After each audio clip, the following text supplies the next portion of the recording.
भवतु सहनौ भुनक्तु सह वीर्यङ्करवावहै तेजस्विनावधीतमस्तु मा विद्विषावहै। ॐ शान्ति शान्ति शान्तिः।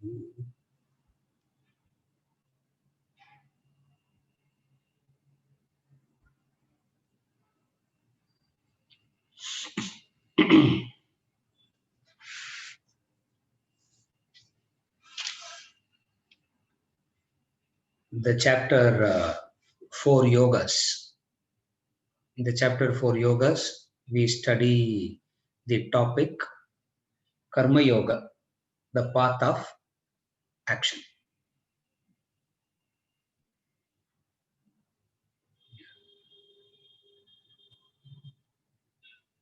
I'm seeing who can study the text for me. I'm looking at that. I'm looking at who will be able to read. SLR Shankar will do it, sir. Shankar, yes. He is there. He is there. Prasad, yeah, Shankar, please. Karma Yoga, path of action. Karma Yoga, path of action. Karma means action, and Karma Yoga is the path of action designed for persons in the active category. Action is inevitable as long as one is alive. Since every human being is constituted of vasanas, desires. Once vasanas forcibly manifest themselves as thoughts, desires, and actions, a human is bound to act, but is free to choose the type of action he executes.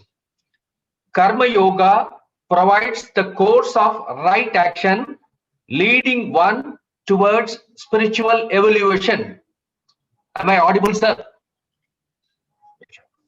All creatures except human beings have a built-in program to conduct themselves in the nature of their particular species. Just as the carnivore and the herbivore merely display their distinct and different natures, only human beings have the choice of action. No other creature is faced with the dilemma of choice. Since humans are confronted with this problem, the path of action is laid down for their guidance to a better life towards evolution. The physical body executes action, but the body cannot act on its own. It is either the mind or the intellect that propels the body to act. The mind is riddled with likes and dislikes. The intellect is that which reasons, judges, decides. In practical life, you either operate as per your mind's likes and dislikes, or let your intellect reason and decide the course of action. In which case, your intellect may approve and go along with what your mind chooses to do, or disapprove and decide a course of action opposite to your mind's fancy. The problem with the mind is that it has no direction or dimension. It can prove detrimental, even fatal to you. The mind entertains boundless desires. It can never be satiated. Hence, you cannot afford to let your actions be driven by the indiscriminate demands of the mind. Your intellect must maintain a constant vigilance over the mind's activity. That does not mean that you discard all that your mind likes and quote what it dislikes. Your intellect only makes sure that you take to right course of action regardless of the pressures exerted by your likes and dislikes. Your like and dislike, your attention and aversion, your attraction and aversion, attachment and revulsion for things, beings, and actions turn out to be the greatest enemy working against you. Few realize their impact on one's life. If not governed by the intellect, they could lead you to destruction. People are unaware of the devastating nature of the mind. Worse still, they nurture and nourish their likes and dislikes, pamper them, and go through the sufferings and sorrow. The practical way to circumvent the impact of your likes and dislikes is to rise above them by pitching up an ideal in life. An ideal is a higher goal, a common cause that you choose to work for above your self-centered interest in life, wherein your interest and attention is focused towards the higher values of life rather than your selfish ends. If you do not dedicate your life to an ideal, you will remain enslaved by your likes and dislikes. Hence, carefully study and reflect upon the importance of fixing an ideal in life as an ideal as you can reach within your capacity. Make sure you choose a realistic ideal and work towards it. When your intellect is fired with an ideal, your mind's likes and dislikes slowly lose their persuasive influence. The ideal that you set for life could be relative or absolute. A relative ideal is that which is directed toward the welfare of your community or country, to humanity, or to all living beings. The absolute ideal would be to realize the Supreme Self, attain the ultimate spiritual enlightenment. Karma Yoga, the path of action, envisages an ideal in life. One who follows this path, a Karma Yogi, dedicated his life's activity to the ideal is set.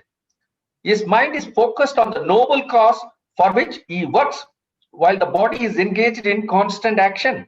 All along, his intellect ensures that the mind and the body do not slip away from the path set for the purpose.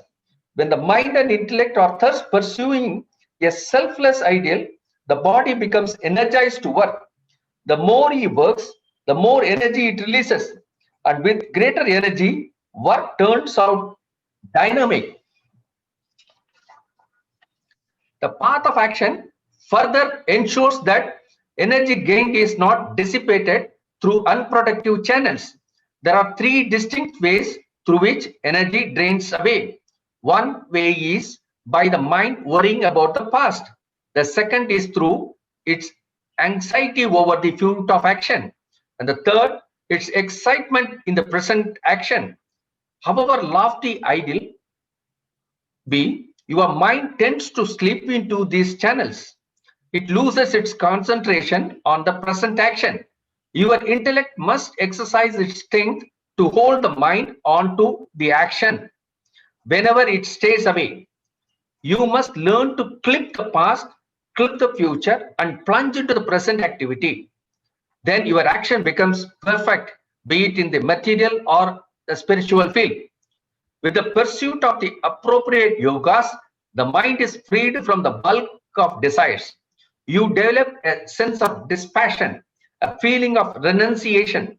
Your mind withdraws from its involvement in the affairs of the world, indicated in the diagram as uparati, withdrawal.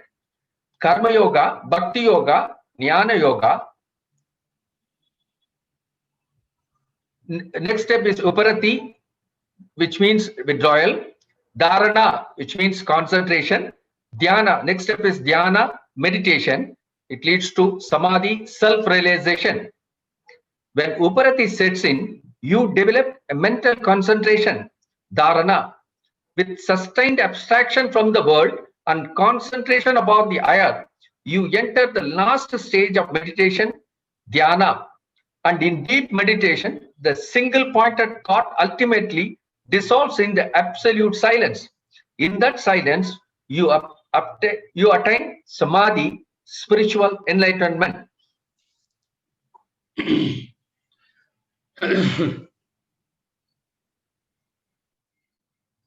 The path of action, Karma Yoga.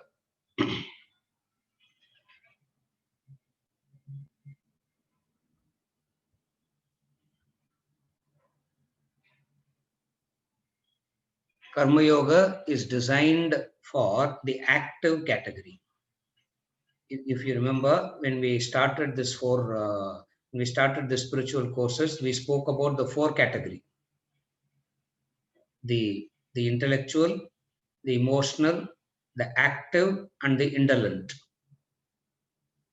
Karma Yoga is the path designed for those who are predominantly in the active category.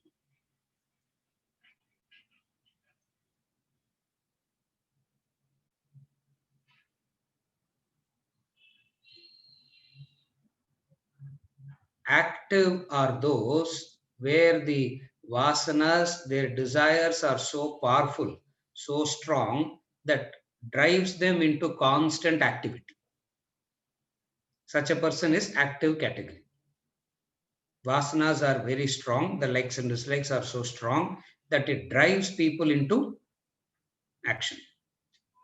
So we are deriving it, we are deriving the sequence. The first thing is life equals action. Action is the insignia of life. We have seen this any number of times. Action is the insignia of life.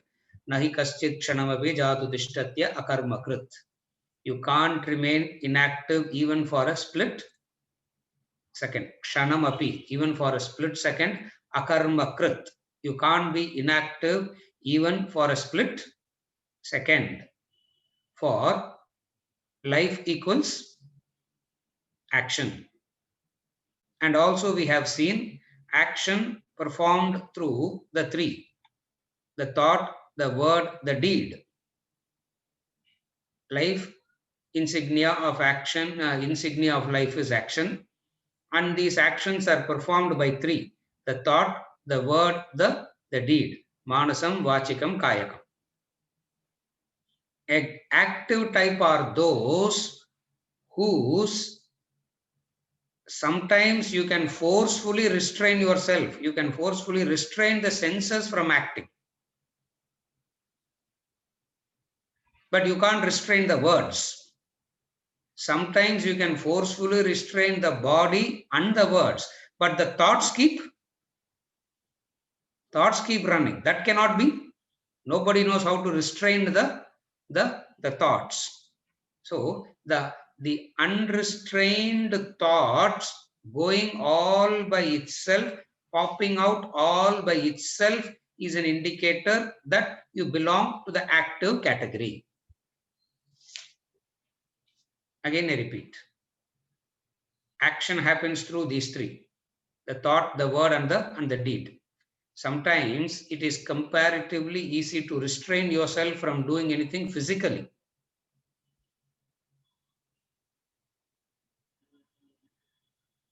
More difficult is to restrain the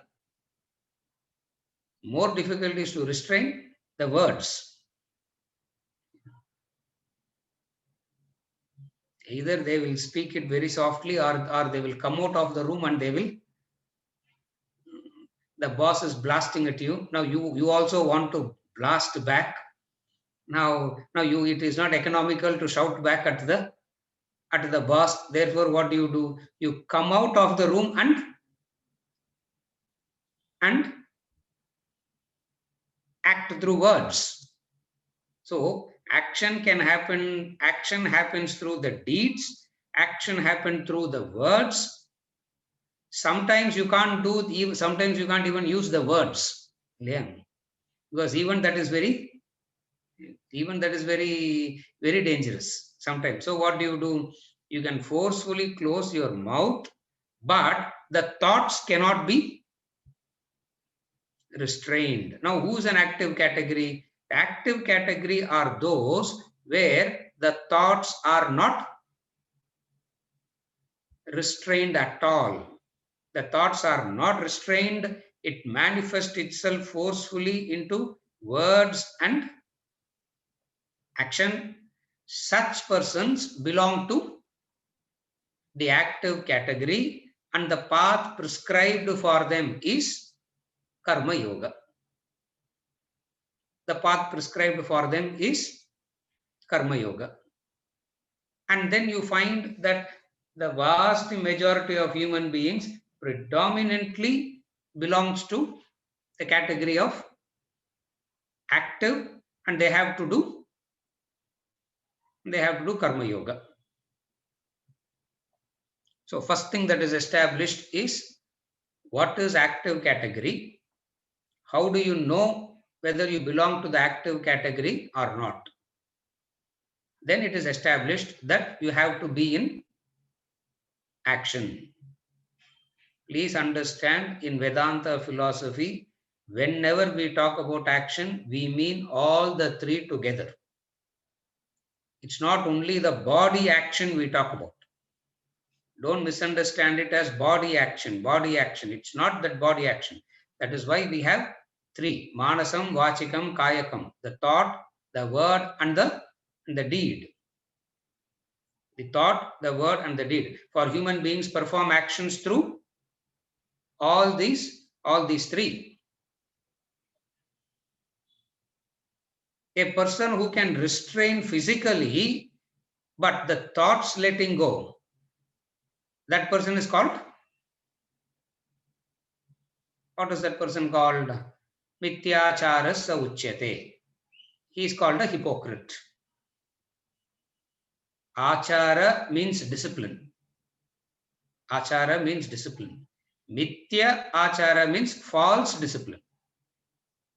Mithyachara is the combination of two words. Mithya plus achara. Achara means a disciplined way of life is called achara. Nowadays there is no achara. That is a different, that's a different story altogether. So achara means a discipline. Mithya means false. So when you are physically restraining yourself, you are following a false restraint. And that false restraint, you will be known as a hypocrite. So mithyachara means that person who is following a false achara. What is false achara? Restraining the senses, but sitting, the thoughts are not restrained. In Karma Yoga, the thoughts are restrained, body in action. Exactly the opposite. That is why we say the body, the mind is at rest while the body is in action. That's how we define Karma Yoga. Akarma Yoga. Akarma Yoga Akarma Yoga. Akrama, you can call it as yoga. What is akrama? The body is not body level. I look like a Gautam Buddha. At the thought level, it is unrestrained. Such a person is called active category. Are you okay till now? This is how it, so we derive as to how do we understand which yoga we belong to. So Karma Yoga. So what is this? So we have come, a human being is bound to act.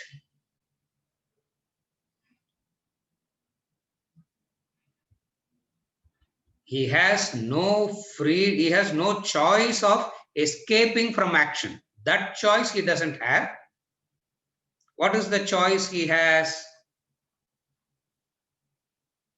The type of action he executes, he has a choice. Per se over action, he has no choice. Per se over action, he has no choice. How do you know that per se he has no choice over action? Because the thoughts keep, as long as the vasanas are there, the thoughts manifest helplessly, and this person is a helpless victim of a vasana. Such person needs Karma Yoga. Now, what is Karma Yoga? That we are going to discuss now. We have established who is fit for Karma Yoga. Now we will discuss what is the purpose of Karma Yoga. Why Karma Yoga has to be done.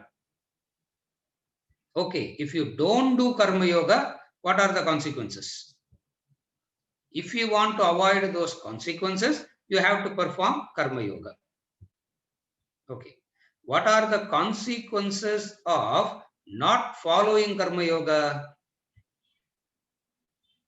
That's what he calls as the devastating effect of the mind. If you don't follow Karma Yoga, you will become the victim of your mind, and you wouldn't even know that you have become a victim of your mind.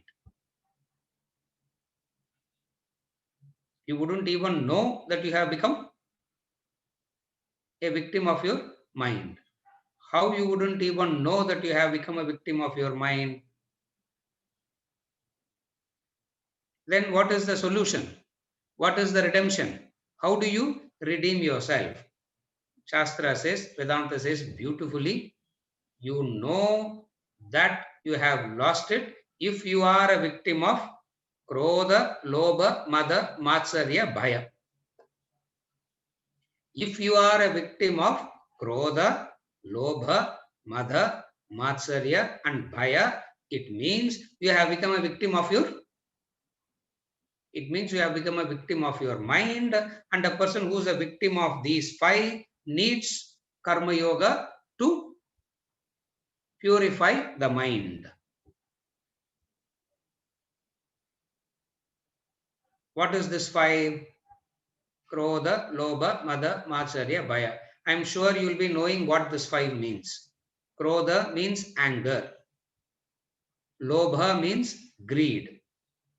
Mada means arrogance. Matsarya means envy. Bhaya means fear. If you want freedom from these, if you do not want to be a victim of these five, you need to perform Karma Yoga. Now it is established. Why Karma Yoga? Because you want freedom from these five. If a person says, no, sir, it is okay to be, it's okay to be angry.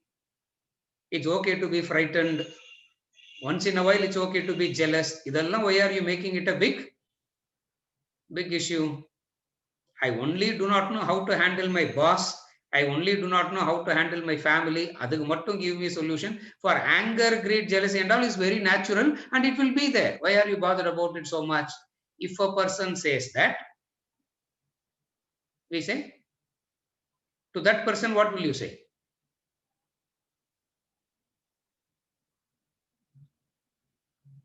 Narayana, God bless you. That's all we can say. Nothing can be said to this. Nothing can be done to this person. So Karma Yoga is for those who want freedom from this five. Why this five? Because these five is the manifestation. These five are the symptoms of the disease. These five are the symptoms of the inner disease. The inner disease called selfishness. For the inner psychological disease called selfishness, these five are the symptoms. Karma Yoga removes the disease.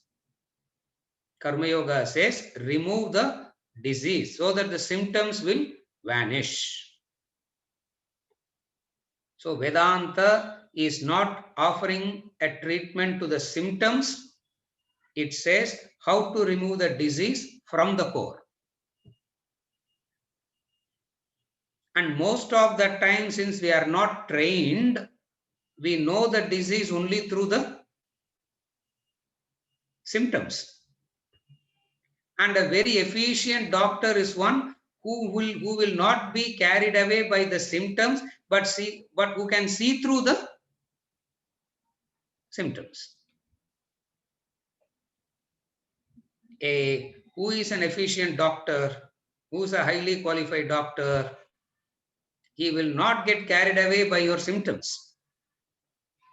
He understands the symptoms, but through the symptoms he can relate to the underlying disease. Now, what is Karma Yoga for? It sees the symptoms. What are the symptoms? The Krodha, Lobha, Mada, Matsarya, Bhaya are the symptoms. and these symptoms are the indicators of a deep psychological disease. What is that psychological disease called? The name of that psychological disease. The name of the psychological disease is called selfishness, self-centeredness. So, இப்போ karma yoga யாருக்கு? Now we are making it more clear. Now karma yoga becomes a remedy for the one who has understood selfishness as the disease and want freedom from selfishness. To such a person, karma yoga is prescribed. What is karma yoga? Finally, I am going to come. I have not yet come to what is karma yoga. First, we defined action, then we defined who is the active type, then we defined why karma yoga. Okay, if we don't do karma yoga, so what? So what if we don't do karma yoga? I will be a victim of these 5. And then go and ask people how to, I can go and ask anger management, I can do fear management, all this I can do. All the symptoms I can treat. But what happens? The disease reappears again and again and again. Why? Because I am very satisfied doing a superficial symptomatic treatment. Karma yoga is not a symptomatic treatment. Karma yoga is removing the disease from the core. For example, people say, sir, how to be free from anger?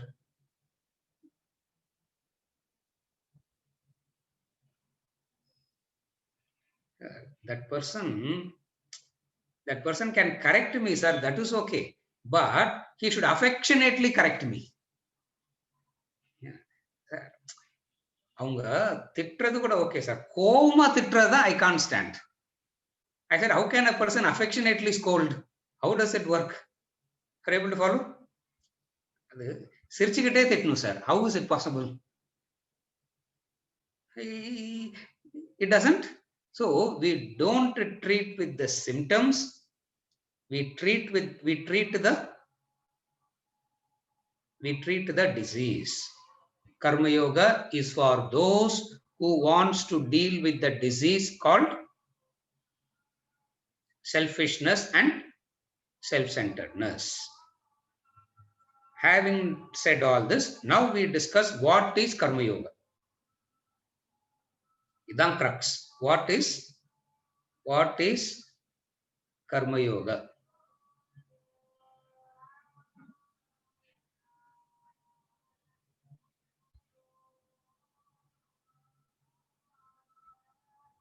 Charitable, beneficial actions for self-purification is karma yoga. Charitable, beneficial actions for self-purification is called karma yoga. When I am doing charitable when I am being charitable, unselfish, incidentally others are benefited. Incidentally others are benefited. Loka sangraha. So the intention is not loka sangraha. The intention is self-purification. The intention is self-purification. As a byproduct, welfare of the world. If self-purification is not the ideal, karma yoga becomes a very normal social service activity, which is feeding the ego. That is why people do social service activity and assume they are doing karma yoga. Yeah.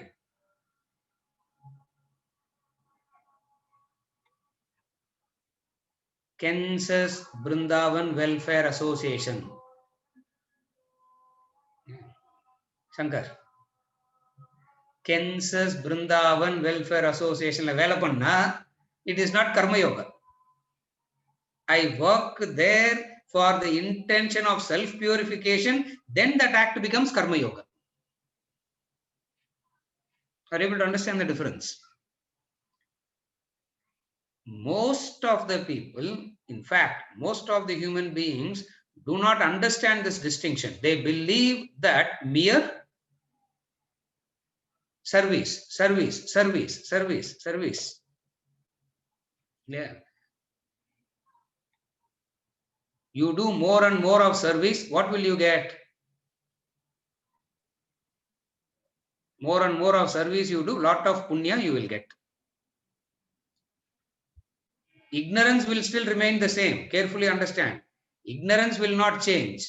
With that same ignorance, you will enjoy the benefits of figuratively. Figuratively it is said, no? You enjoy the benefits of the good actions as in Swargaloka and come back with the same intensity of ignorance. Ignorance will not be removed even a bit. People get very angry if they hear this.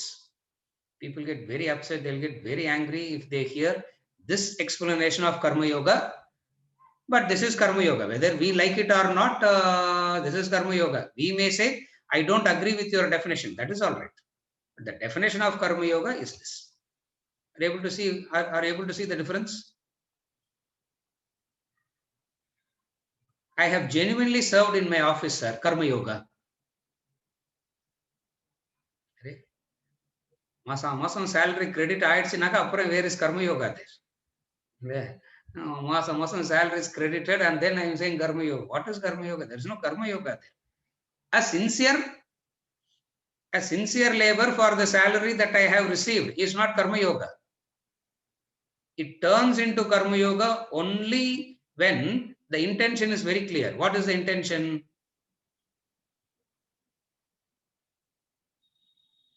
Freedom from the disease called known as selfishness. Only that makes it Karma Yoga. If that is not there, you may be doing very good charitable actions, you may be benefiting others may be helped a lot, all that is perfectly fine. Vedanta is not denying that. Vedanta is not saying all this is wrong. It says it doesn't fit under the definition of Karma Yoga.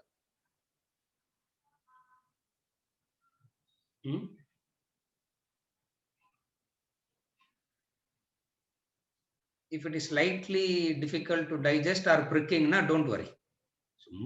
Like a bitter pill, swallow it. And at 8 o'clock we can forget it also, no problem. Yeah. All that we are talking only because of the assumption that at 8 o'clock we are going to forget all this.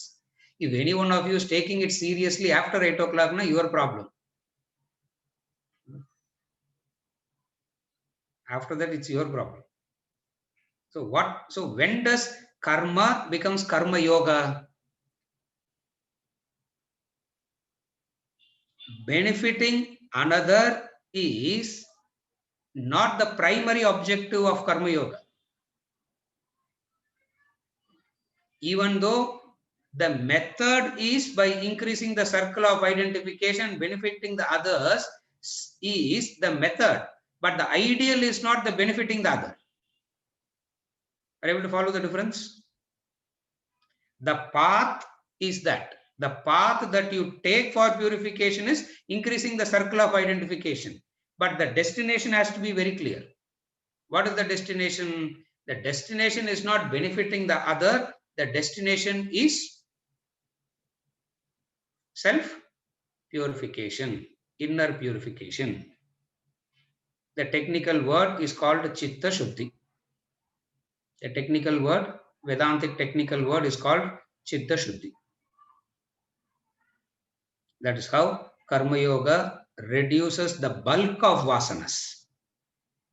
Karma Yoga reduces the bulk of vasanas. When the bulk of vasanas are reduced, selfishness is reduced. And how do you know that selfishness is reduced?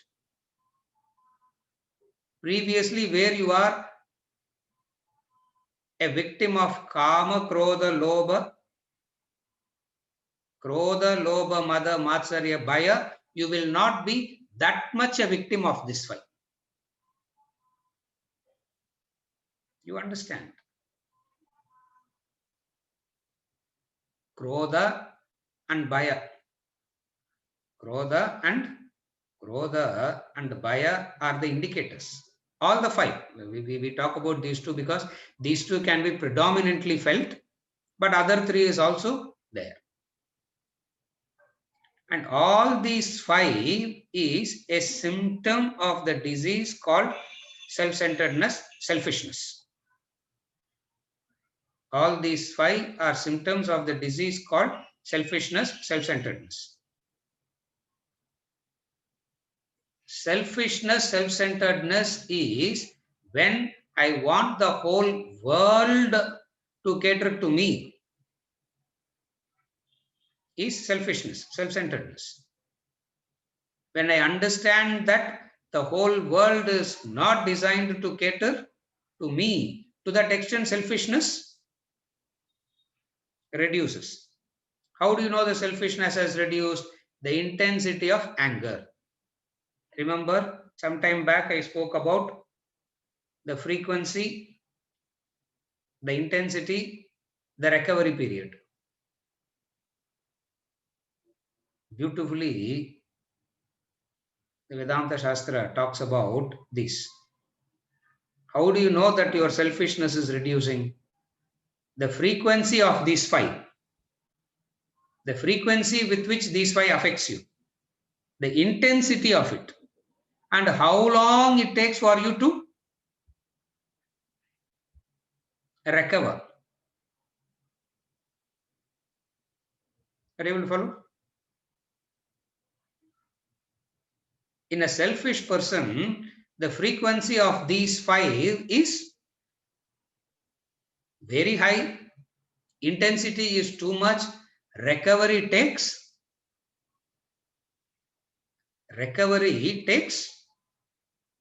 long time. In fact, recovery is depression da. Arjuna Vishada Yoga da. Rather than recovery, the person gets into a depression, Vishadam, Arjuna Vishada Yoga, it's called. The symptom.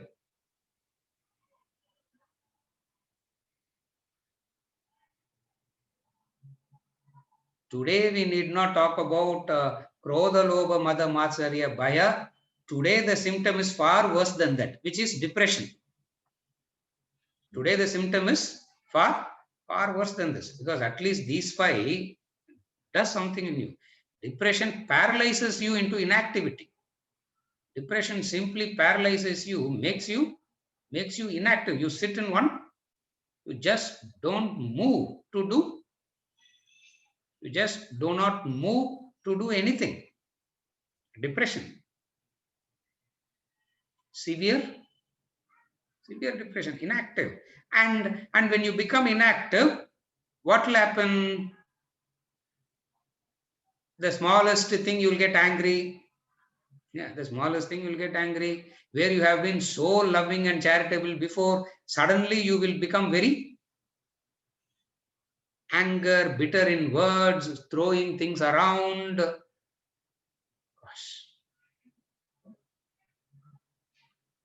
It means the selfishness is deep rooted. Are you okay till now? Karma Yoga helps you to free yourself from this disease. Karma Yoga helps to free yourself from this disease. What is the disease? The disease of depression. Arjuna, that's why Krishna told Arjuna, get up and fight. You are not yet ready for the introverted practices. You are not yet ready for all that. Why? Because you are a victim of this. Not only the victim, look at the intensity of it.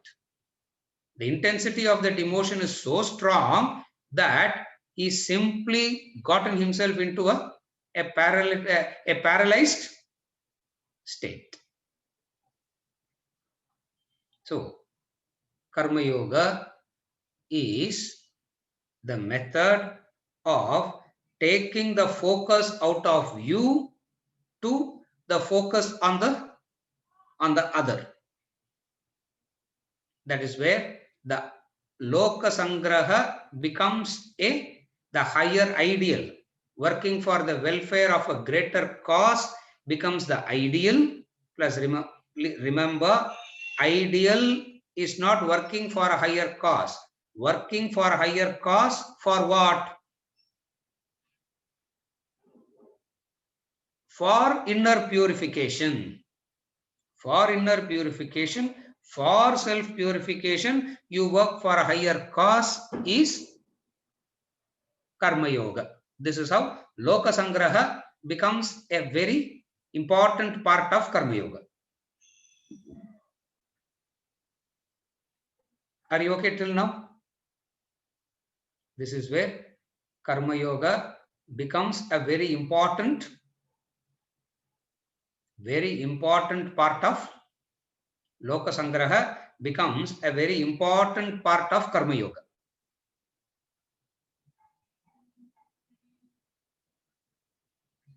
Here I just branched off a little bit to distinguish between just Loka Sangraha versus Karma Yoga. Again I explained the difference. Because just because you are working for a higher cause doesn't itself become Karma Yoga. Yeah. That's why I gave the example. Yeah. President of the Welfare Association, morning, noon and night, working for the welfare of the residents is a very good unselfish action, but cannot be categorized as Karma Yoga. Why? Because the connect has not yet been made to inner purification. So the first step in Karma Yoga is an understanding what you work for a higher ideal, you keep a higher ideal, you work for a higher cause with the clear knowledge that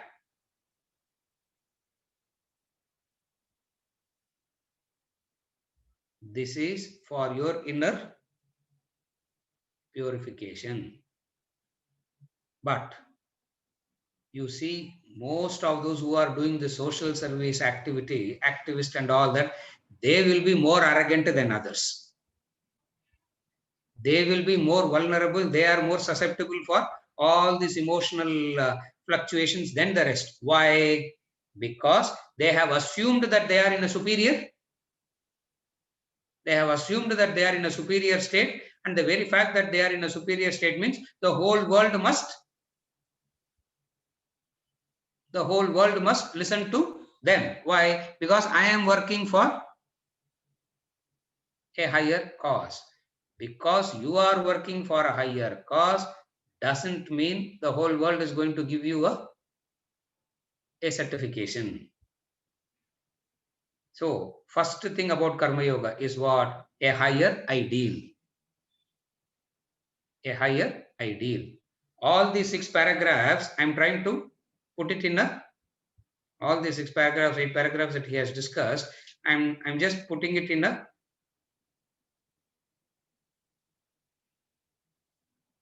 a form where it is easily palatable. Yeah. Konar notes mari kuduthunnirukran. What he has said in Karma Yoga, I'm giving it like the guide. Are you able to follow? What is the disease that Karma Yoga is addressing? We said selfishness is the disease that Karma Yoga is addressing. And how does this disease of selfishness manifest? In the form of Krodha, Lobha, Mada, Matsarya, Bhaya, we said. This selfishness, Krodha, Lobha, Mada, Matsarya, Bhaya, there is a vital link in between. What is that vital link in between? And we have said this any number of times. The entire Vedantic philosophy revolves around these two words. The entire Vedantic philosophy, when we say entire Vedantic philosophy, means the entire Vedantic philosophy centered around Karma Yoga is revolving around these two words. Those two words are called Raga and Dvesha, likes and dislikes. Selfishness, Raga Dvesha, Krodha, Lobha, Mada, Matsarya, Bhaya. This is the sequence. What I did first, I just jumped from selfishness to the 5.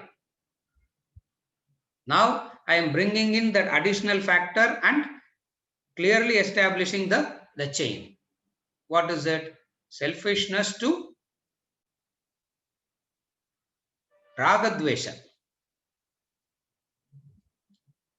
Raga Dvesha. Raga Dvesha is very clear. Likes, attractions and aversions. Likes and dislikes. And this Raga Dvesha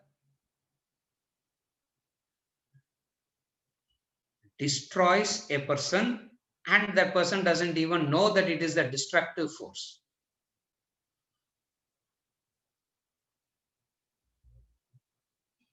In the 3rd chapter of the Bhagavad Gita, he uses 4 words. Shatru. He calls it 4 times. He says they are enemies. Paripantinau, Shatru. He keeps repeating it 4 times. He keeps repeating it, and yet nobody understands the impact of Raga and Dvesha. Raga is attachment. Dvesha is aversion. In fact, have you ever observed, whenever you want to define a person, you define the person in terms of likes and dislikes? Supposing if I am coming to your house, you will call somebody known to me and ask, Sir, enna pudikkum, enna pudikadhu? Supposing I am coming to your house for a meal. How would you define a person? Have you ever observed it? You always define a person by their likes and dislikes only. Very few people define that by value systems. Very few people define a person's personality by the higher goal that they are working for. Very few does it. Most of the time, we define a human being only based on their likes and dislikes. Why? Because if you know the Raga Dvesha, it is easy to associate with them. Huh? They are the greatest enemies. Even in relationship issues, this is the counsel they give. Supposing if there is a fight between husband and wife, fellow says, accordingly you adjust. It means what? Cater to the Raga Dvesha. Cater to the Raga Dvesha. Cater to the Raga Dvesha is the norm of life. The only way we know how to make the problem more and more complicated is keep catering to, as it is, it's the problem, Raga Dvesha. And the advice that we give is, and the advice that we also give is, cater to Raga Dvesha. அவருக்கு பிடிக்காதது பண்ணா கோவம் தானே வரும். So what?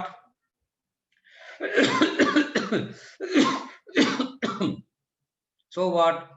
Do that which the other person likes or dislikes. So raga dvesha are the greatest.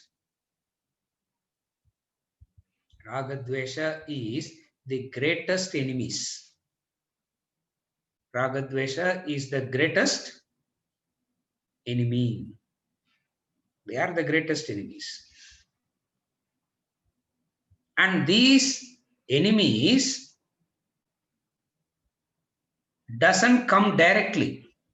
You never know raga dvesha, the effects of raga dvesha directly.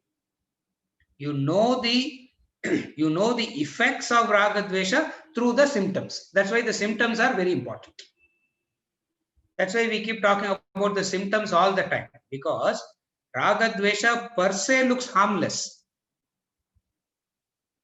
Raga dvesha per se looks very harmless. Raga dvesha per se looks very natural. Only when you know how to connect it to the symptoms, you know the danger in it. So what is a higher ideal? A higher ideal beyond your likes and dislikes. A higher ideal.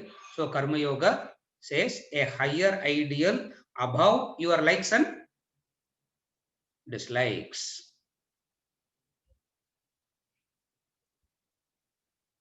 A common cause that you work for. A higher cause that you work for. A higher cause that you work for what purpose? For tackling raga dvesha. So working for a higher cause in order to not to be a victim of raga dvesha becomes karma yoga.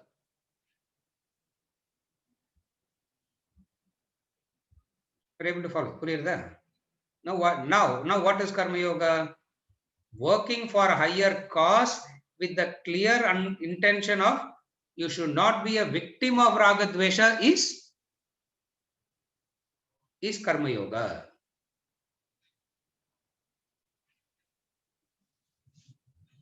An active category has to perform karma yoga and they have to work for a higher cause. When you are working for a higher cause, practically you will face three difficulties.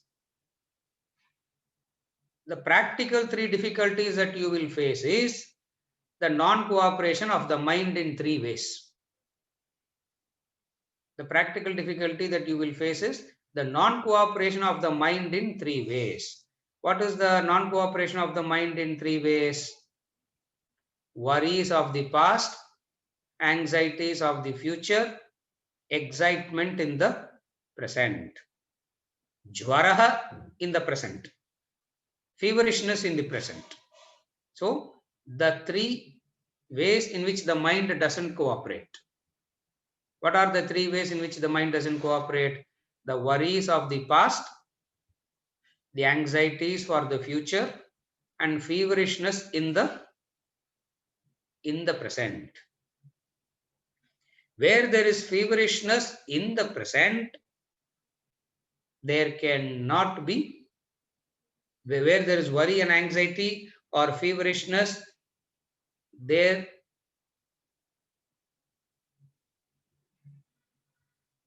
cannot be a karma yoga. Therefore, what you have to do? You have to make an effort to keep aside the worries and anxieties. How do you keep aside the anxiety? Do not be bothered about the outcome. When you are not bothered about the results, when you are not bothered about the outcome, when you are unaffected by the results, you are free from anxiety. It's a specific cure, the specific disease and the specific cure. Anxiety. You are free from anxiety. Okay. The other thing is what? Worry. Failures. Failures of the past, worries of the past, regrets from the past. What is the methodology to tackle the worries from the past?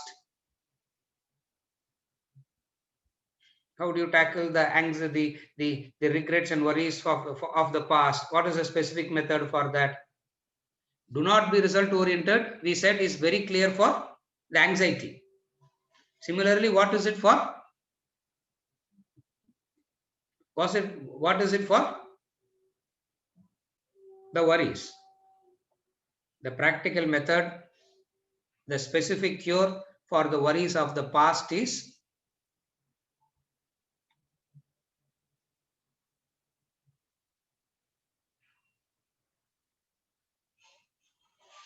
acceptance. Acceptance is the way by which you are free from the worries of the past. Otherwise, you say, oh, how I could have done that? How I could have. How I did that, sir, I don't know. You are of that nature, you are that type. Obviously, you would have done that only. How you could have acted different from that? What makes you to believe? What made you to believe that you had a choice, that you could have acted different from that? You had no choice. Why? Because that's what your nature is. So you accept. Acceptance frees you from the worries of the past. Result orientation frees you from the anxieties of the future. Feverishness. What is feverishness? How do you take care of the feverishness? The feverishness is taken care of by sincerity and dedication in the present. 3 specific diseases, 3 specific cures.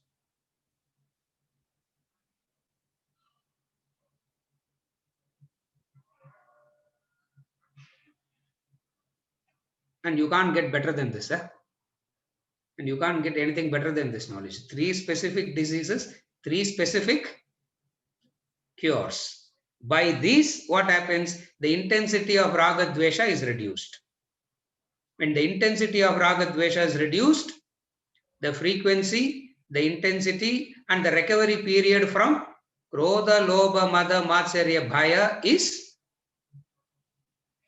differs. Are you able to follow? Are you able to connect with everything that I said? When the intensity of raga dvesha is reduced, what happens? The frequency of anger is reduced. The intensity of anger will be reduced. Recovery will be very fast. You get angry, the whole body is shaking and shivering and vibrating. Yeah, you have to be dipped in ice bucket to calm you down. Even then, you will not get calmed. Again, it will start.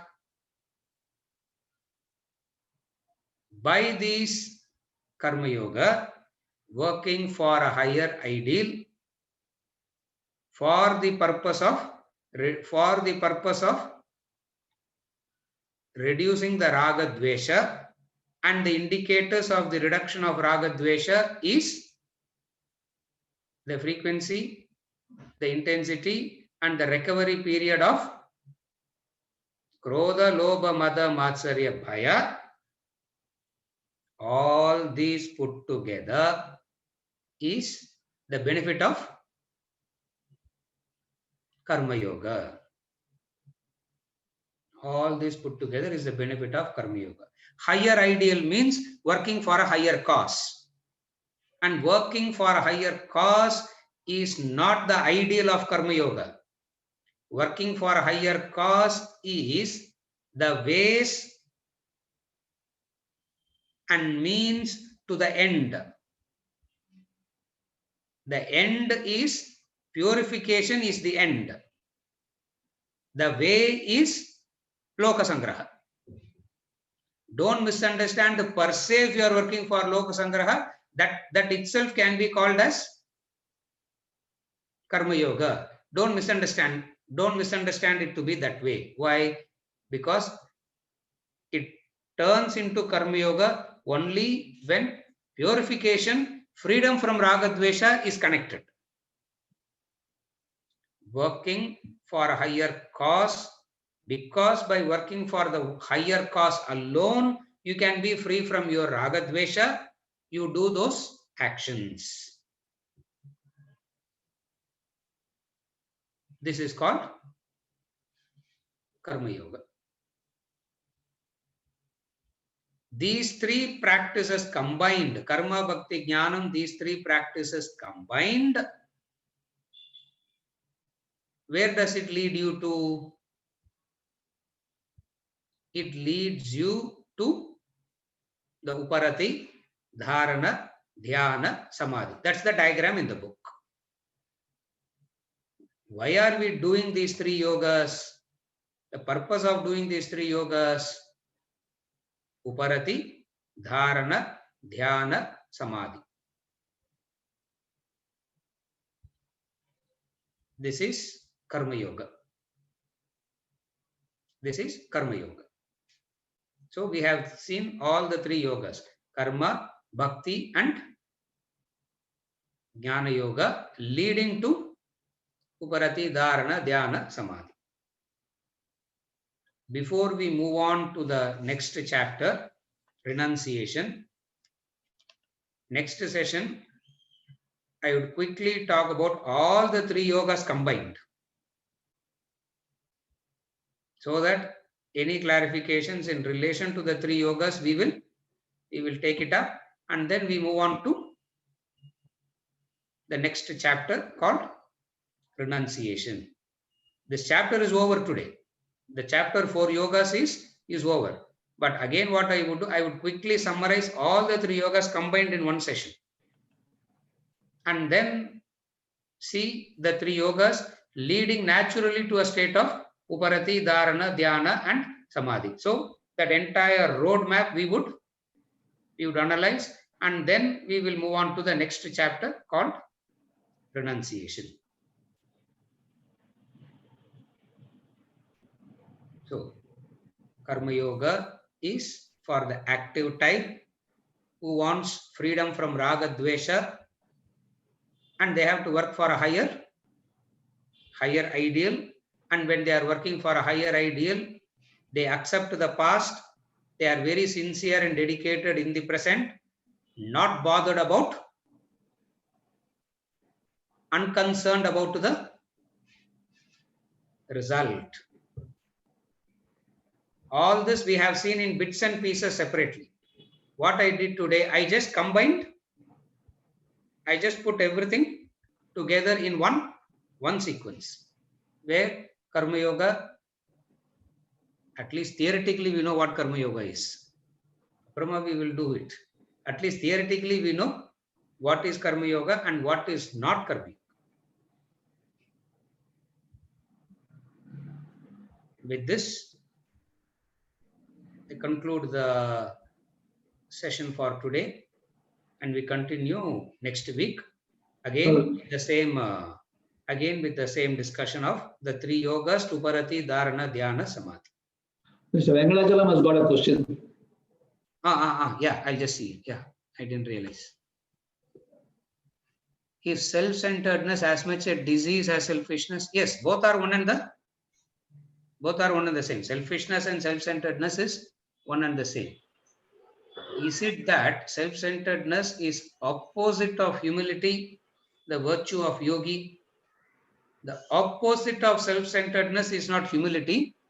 The opposite of self-centeredness is identification with the other. Opposite of self-centeredness is identification. Otherness. The self-centeredness means I have identified with myself. Body-mind complex. My body, my mind, my intellect. Comforts of my body, my mind, my intellect. And the whole world must agree with my body, my mind, my intellect. This is self-centeredness. What is the opposite of self-centeredness? Opposite of self-centeredness is the recognition that we all coexist. We all coexist, and the world is not just designed for my thing alone. So the opposite of self-centeredness is This, identification with the other. In a very layperson's term, the opposite of self-centeredness is love. In a layperson's term, it is known as love. So the opposite of self-centeredness is love. So self-centeredness is attachment. Opposite of attachment is love. Love. Is it okay, Thank you. Venkatachalam? Thank you. Thank you. Yeah. With this, we conclude for today, and we continue with the chart next week.